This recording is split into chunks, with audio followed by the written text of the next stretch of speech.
Entei's kind of a baby fire doggo. So we know how to counter Entei, and it looks like it's pretty easy to counter Entei. But why do we want Entei? I don't know. Let's see. Let's compare some fire Pokemon stats here. Yeah. All right. So I rep GamePress, but once again, these are from the Sylph Road stats page, and I like the little pictures. It's really nice. If GamePress Nick is watching this, maybe we could have cool graphics like that. Now we don't really need them, but it's a nice way to visualize them. So yeah, you can see here. Ooh, 4 different flavors of fire type. Man, last time I did this, I just did the 2 legendaries.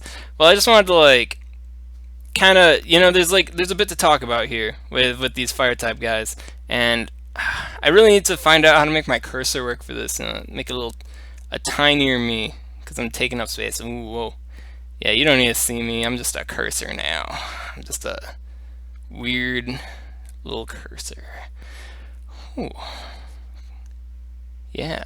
So to start out with, I included Arcanine because there's kind of like a myth out there that like Arcanine would be good, but he doesn't have the good move set that Flareon does. If like look in here, you can tell that Flareon is kind of outdoing Arcanine on like a lot of different fronts here. Like stamina, okay, Arcanine's doing better in the stamina department, but 19 more attack stat and more defense. Like Flareon not only has Fire Spin, which is good, not only has Overheat, which is really good, but it's got more attack. So, like Arcanine fans, like you can still use Arcanine. Arcanine will beat down fire types, and Arcanine's got some pretty cool niches involving Wild Charge. Believe me if you want to. I mean, there's a lot of better counters nowadays. Now that the legendaries are all over, but yeah, I just want to show that this is why Arcanine is pretty bad. And now they got some more competition, right? Oh man, legendary fire types, scary. I didn't include Charizard because I think we already know that Charizard's not as good. But I do have a cool graph coming up that will show you some Charizard stuff. But yeah, we're here to talk about Entei and Moltres. And let's start out. Ooh, whoa, look at whoa, 235 base attack, but Flareon's got 246. What's this Entei doing here? I thought he was supposed to be an improvement of Flareon. Well, he is. He's much more tanky. Got way more stamina. So and 9 attack stat, not nearly as big of a deal as 19. But then you got Moltres. Whoa, Firebird. Team Valor, oh man, flying in here, and they got oh man, I gotta do some mental math. Is that 16?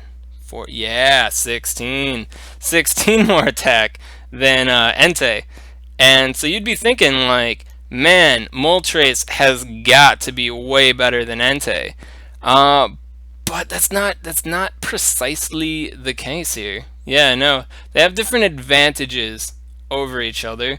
Because our boy Moltres here. Oh wait, ooh, don't tell me my Entei is better than my perfect IV Moltres. Hold up there as a no, as a Gurgaloo. I threw an extra G. Yep, nope. There's only one G. Okay, hold up. I'm gonna tell you why they both have value, right? Moltres is going to perform a lot better against grass types. I mean, it's a fire type Pokemon. You're expecting it to beat down on grass types, and ain't no fire type going to beat down on grass types harder than Moltres and resist grass types better than Moltres, because Moltres is fire flying, gets that double resistant, has a higher attack stat, right? But what about ice type Pokemon? Oh well, hey, Entei resists ice, and Moltres has a flying subtyping, which means it takes neutral damage to ice, which makes the difference in survivability.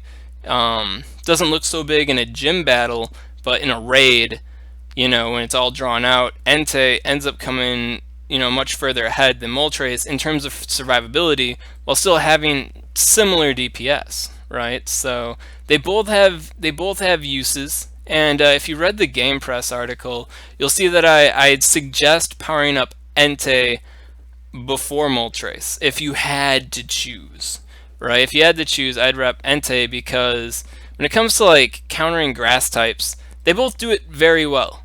And Moltres does it slightly better, right? But like, what grass types were really hyped to beat? You know, Venusaur. I want a show of hands. I can't see your hands, but if you're at home, raise your hands. You know, if you still do Venusaur raids, because I can assure you that not many people care about Venusaur. But like, what if Articuno comes back? What are you gonna do then? You know, you're gonna use Moltres to fight Articuno, or do you want that Entei? Right? Nope. LOL. Oh yeah, the 8 second delay. See, oh god, oh god, I can't handle this. I can't handle this. 8 second delay throwing me off, man. Oh, I had to slurp on my coffee there. I couldn't. I hate that's a thing. All right. So yeah, but yeah, both are good. Both are good. Now let's get a cool graph showing their different DPS. Here we go. I hope this graph is big enough. Well, I'm just gonna take a glimpse. Yeah, that's big enough. You guys can see what's going on. So we got a graph here, and like the other graphs, I'll make an album on Imgur, and I'll put it on the Twitter, I'll put it on the Facebook, I'll put it on the video, so you guys can take a closer look at these graphs than you are seeing right now. Like analyze them, put them under your own little microscope instead of screenshotting everything with my ugly face here. You know. All right, so here we got this yellow line. And that's Moltres. Oh, yeah, I should tell you what this is fighting here. These are level 39 candidates up against a Raid Venusaur that has Razor Leaf and Sludge Bomb. And I chose Sludge Bomb and Razor Leaf because that's like the hardest Venusaur. And it kind of evens the playing field a bit for all the fire types. Because it's like, you know, the fire flying ones get to show off the fact that they're fire flying, but the pure fires, you know, aren't given too much of a disadvantage. So yeah, so you see that, you know, Moltres is rocking that yellow line, but then you're like, oh man, but who's this cool blue line that's like basically as good but not super turbo good? You know, like Moltres is, who's this blue guy? Well, that's Entei with Fire Spin and Overheat. You know, basically matching Moltres with Fire Spin and Overheat. So just to give you an idea that even though Entei's got that lower attack stat, it's still performing pretty good compared to Moltres with the same moveset. Then I also chose to include Entei with Fire Spin and Flamethrower, which is another advantage that I overlooked in that last section there. But that's another advantage that Entei has over Moltres.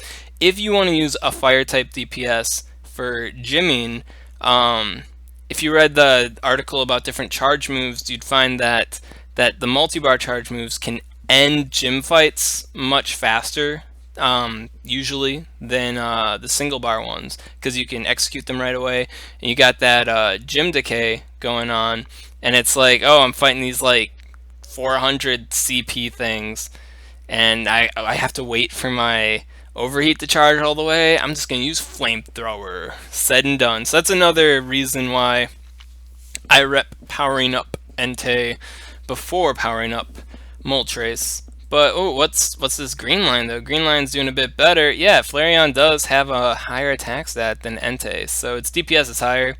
The survivability is different, and that's not displayed on this graph. Here, the x-axis is the candidates, the simulation sorted from highest to lowest. So take my word for it, Entei won't do it as fast as Flareon will, but you know. And oh yeah, also that's the overheat Flareon as well. So I would expect, yeah, I really should have made one for Flamethrower Flareon Oversight, right? But yeah, Flamethrower Flareon would be less than Flamethrower Entei, right? So because you know it's lower than, if you kind of like get like a little, put your fingers up to the screen, you know, you're like, oh, it drops that much, and Flamethrower Flareon would be a bit lower. I don't have a drawing tool. No, I don't. But yeah, so red line, Flamethrower Entei. Green line, Overheat Flareon. Should have included Flamethrower Flareon. Take my word for it though, it will be lower than Entei, right? And then we got this purple line. Oh, who's the purple one? Well, that's Charizard. I include him with Fire Spin, Overheat, to kind of show like another fire type. And as you can tell here, you know, definitely not as good as Moltres, who does the same job, and not really as good as our boy Entei. You know what I mean? So, and not really as good as Flareon. Like Flareon's better than it, like 50% of the time it appears. You know, so Charizard looks cool, you know, and if you got a strong Charizard and you're fighting something and you want to use Charizard, by all means use Charizard. I'm not gonna stop you from using Charizard, but the legendary Pokemon's legendary, etc. Right? And then we got this line here for our boy Arcanine, and Arcanine is using the flamethrower with the Fire Fang, and no, not that great. Yeah, no, not that great. I mean, if Arcanine had Overheat, it'd probably be a bit better than our boy Charizard here, but you know, even if he had the good move set, Arcanine probably wouldn't be that good. I'm probably ticking people off right now. I know a lot of people like Arcanine. I mean, I like Arcanine. This isn't good. Come on, you back yourself in a corner here, Ryan. No slurp. I wonder if you guys heard the swallow. I guess I'll see in the playback. But yeah, yeah. Poor Arcanine, my boy, my boy. So yeah, and to go into the fire charge moves a little bit more here. This here is a graph comparing different fire charge moves against each other in a situation where I'm using Entei against that same Venusaur, but showing like how things change with different fire type moves. And Entei doesn't have all of these fire type moves. He has, oh man, he again. I keep, you know, sometimes I forget that the legendaries are genderless. I should watch my pronouns. I'm gonna tick off Entei. But yeah, so Overheat, we got Fire Blast, Flamethrower, Heat Wave, and I also included Fire Fang Overheat to kind of give a comparison of Fire Fang versus Fire Spin. The first four here use Fire Spin. This purple guy uses Fire Fang. So when you're looking at this, you know, and it's the same thing with that Flareon graph that I included for the GamePress article on charge moves. You'll see that Flamethrower is like more consistent than these guys. The multi-bar charge move is more consistent than the single bar charge moves. So that's like the advantage of using a multi-bar charge move, but it is still, you know, objectively worse than the single bar charge move. And then if you look here at the two overheats, which is the best charge move for fire types, you see that Fire Fang and Fire Spin does have a difference. I mean, Fire Spin is objectively better, but at the end of the day, Fire Fang isn't holding anybody back too far, you know? So I wouldn't sweat the Fire Spin Fire Fang difference too much on your Enteis, but if you got a quick TM, I hear those are getting pretty rare now with our potions, but yeah, if you got the TM, feel free to not TM or TM. I don't know. Watch it. You're gonna TM your Fire Fang Entei to Fire Spin, right? And then Gen 3 is gonna drop, and then Fire Fang is gonna become a legacy move, so you can't get it anymore. And then they're gonna like buff it so it's like ridiculously strong, and you're basically stupid if you don't have Fire Fang, because that's what Niantic does to us, right? But yeah, no, use whichever one you want, man. You know. And then down here we got Fire Blast, and a lot of people already know that Fire Blast is bad, but I just kind of wanted to point out that it is, you know, typically worse than what's it called, Flamethrower. And since Flamethrower is pretty consistent, you can use the average here, which is the lighter blue line, the averages, and you see that like on average, like Fire Blast just is not cutting it compared to Flamethrower. So yeah, if you got Fire Blast Pokemon, you want them to become at least Flamethrower Pokemon. You know, yeah, even yeah, dominates that but it doesn't dominate overheat. And then all the way down here, and like I feel like I really don't have to tell people this because it's pretty well known. Like I mean, I think it even has like the lower like fake DPS that a lot of websites use. I think yeah, it's pretty well known that Heat Wave is just awful. So not a lot of Pokemon have it anymore. I know Flareon still have it. So if you want to team them away, team them away. But if you don't really need to, like yeah, I don't know, who knows what Niantic's gonna do in the future? They could make it Legacy and buff it. I don't know, man. I won't be the guy that told you to TM it away and then it became good. So just word of caution before you go around TMing things. I try to emphasize it a little bit, but if you can, try to have like one of each like good Pokemon with each move set because like I don't know, I don't trust Niantic to not make my moves Legacy and buff them. You know what I mean? Like just a word on that. So now I told you about these fire type charge moves, right? And I kind of like got you guys a little bit excited for our boy Vaporeon here, Swagporeon, right? The Vaporeon. I just wanted to go over water type charge moves for countering Entei with Vaporeon, since my centerpiece here is the Vaporeon. Oh wow, and this is going a lot faster than my first stream. I already got like 5 minutes left. Dang. All right, countering it, getting everything covered I want to cover. Nice. So here I got a graph showing Vaporeon's charge moves and how they compare to each other in a Entei raid. Sorry, a little burp there. Level 39 Vaporeon. Also, I think in my last video I was using level 40 simulations, but there is no true level 40 right now that you can power your Pokemon up to. The actual max is 39, so I'm trying to use that now until Niantic fixes that. I think some people can get to level 40 if they do some like triple jump method and they use like 5 phones and they push the button all at the same time and it tricks the server or some nonsense. I'm assuming not a lot of people are doing that, so I'm just going with level 39. And the DPS difference isn't that big of a deal, but I guess it could. It's not. I'm looking out for the general player here. But yeah, no. So we got Vaporeon, right? And the first thing you'll notice, Hydro Pump, massive swag, best move, arguably, right? And then you got Aquatail, and Aquatail's rocking it. And on Reddit, when people are asking me about the different charge moves and stuff, I said, yeah, like Aquatail's like slightly worse than Hydro Pump, but they're both pretty dang good. And here you can see that they're both pretty dang good. Now, does that make Aquatail more useful, better than Hydro Pump? I use both. I mean, if you have Hydro Pump or you have Aquatail, I really wouldn't bother with TMing either of them away because they're both really good. And I mean, if you don't have Stone Edge Golems and you don't have enough Hydro Pump Vaporeons and you want to do a low party clear, and if you read my article on charge moves, you can control the raid boss's charge moves with low party sizes much better with single bar charge moves, so they'll help you out more there. But in a general raid, when like you got like 8 people or something, or like 20, who gets 20 people, right?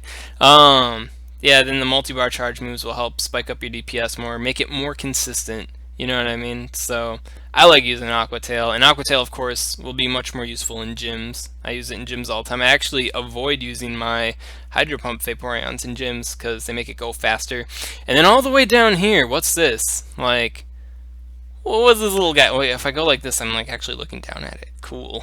Alright, yeah, who is this little guy here? Oh, we got Water Pulse. No, not so hot there with the Water Pulse, right? There's only one reason why you'd ever want to use Water Pulse. And the one reason why is swag, right? Have you ever been in a raid and you saw some cool thing happen on your screen? You're like, what was that? That looked really cool, right? That was probably Water Pulse, right? It's like wavy and stuff like that, So if you're in a pretty big raid and you know you're gonna win anyways, and you've got a really good Water Pulse Vaporeon, and you wanna You're not too worried about your balls, your Pokeballs, the Premier balls. Then by all means, use a water pulse and make people go like, "Oh, what's that?" And then maybe some snobs will be like, "Somebody's using water pulse right now. What an idiot!" You know what I mean? Like, I don't know. I'd do it. I haven't fought Enteis yet because I'm in Wisconsin, but when Entei comes and I'm in a big raid party, I'm totally slotting in my water pulses. Sorry, friends, but I want people to be like, I want to be the cool guy. I want to be the cool guy doing the cool attack, right? Right, that's important. So I covered basically everything I wanted to cover with Entei. What's a good image to end on? Ooh, look at him. There's the counters. Yeah, I guess I'll end with this screen. Yeah. So, I kind of took up a lot of time. Probably talking about Raikou in the beginning. So, yeah, if anybody's got any questions on Entei, how to counter it, what's good, how I want to use it or fight it or whatever, you can ask me now. I'm open for that. In the meantime, before the 8 seconds of you guys answering that, yeah, just letting you know that I will get this video up on YouTube. Not today, probably not tomorrow, because I got an exam tomorrow, and I also work tomorrow night. But over this weekend, probably Saturday, I'll try to get this on the YouTube. And I also got a video editing program now, so I don't have to use YouTube's awful video editing, so I can make it look a little bit nicer. Or, well, it really wouldn't look nicer, but like, be able to section it better, because it's, I don't know. I got some scruffles with the Raikou video, right? But yeah, so YouTube video will be up on the weekend. If you haven't checked out the GamePress thing, let's see, I can screen share. Oh gosh, goodbye me. Yeah, here's the GamePress article. Go to GamePress, Pokemon Go, GamePress.gg. It'll be the headline, and you can read about this little intro, telling you about how cool they are and where you can find them, and then I'll tell you about their movesets, and you can read about Entei. And if I don't end up doing a Suicune video next week because of Mewtwo, that it's like a cat ruining everything, yeah, you can read about Suicune here, right? Ooh, and there's this cool figuring out your hidden power type thing. Oh, that's neat if it matters to you. So yeah, you can find that on the article. Oh god, I'm still screen sharing, and now I'm looking at 8 seconds in the past me. Now there's this screen. You can see my messy home screen. Entei meme. Yeah, Vaporeon, right? Alright, channel. What is your YouTube channel, SwagTips? It is SwagTips. Yeah, I've come to notice that I don't really have many buttons. Oh gosh, I'm looking at the wrong screen again. Messes with me. Alright. Yeah, no, so I don't have any buttons on this. But on the, I think I got buttons on the Facebook, and I know I've got a button on the Twitter. But yeah, the YouTube channel is called SwagTips, and I'll try to make it easier for people to find it. It should be on the Facebook, and I know it's on the Twitter, so you can find them there, and I'll be posting links to the video when I post them on both of those sources, but yeah, I think next week I'm gonna look into fleshing out my Twitch channel a bit more. I think I'm supposed to have a header, and I don't have a header, so I don't know what the use of a header is for people. Maybe it just makes it look nice, I don't know. But yeah, I should get some good buttons in there, because everything I have is linking to this, but this is like linking to nothing. So how is that helping anybody? You know what I mean? The YouTube channel is SwagTips. Right? Yeah, and I don't know, next week's content. Is it going to be Suicune? Is it going to be Mewtwo? I guess I'm going to see what's going on with Mewtwo.